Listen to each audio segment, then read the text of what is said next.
Kumusta mga idol, si JR Palinito muling nagbabalik upang maghatid ng kaunting kaalaman at karagdagang impormasyon sa mga bagay-bagay sa mundo. Halina't ating alamin kung ano at para saan ang papyrus na gamit noong unang panahon bilang pinakamatibay na papel.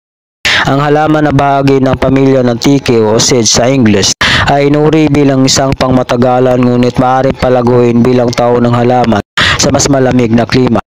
Ito ay dapat itanim sa tagsibol pagkatapos na lumipas ang panganib ng hamog. Ang papyrus ay isang halamang katutubo sa Hilaga Africa, kaya ito ay mabubuhay bilang isang matibay na pangmatagalan sa North America lamang sa mas malamig na klima. Maaaring gamitin ang papyrus sa paggawa ng iba't ibang bagay.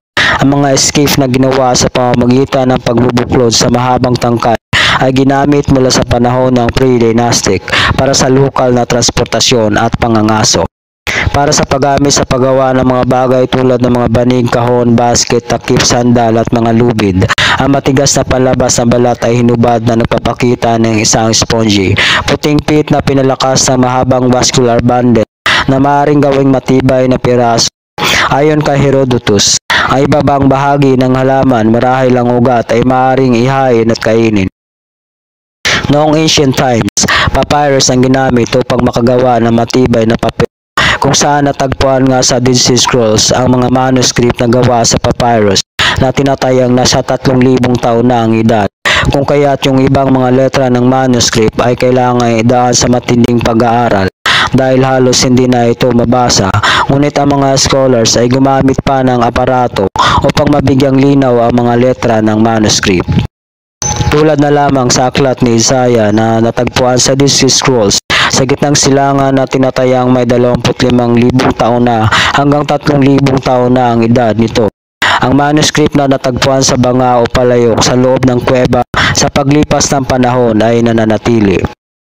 Ang Gospel of John at iba pang mga aklat na nakasulat sa Hebreo at Grego ay kasamang natagpuan sa Dead Sea Scrolls.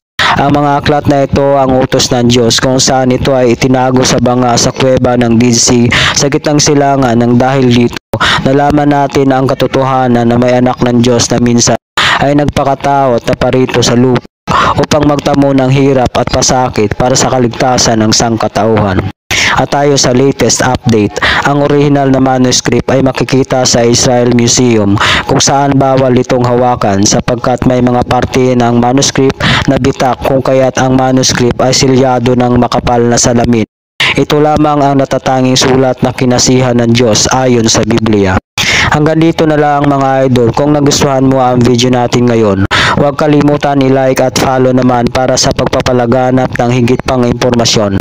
Salamat mga idol, hanggang sa muli.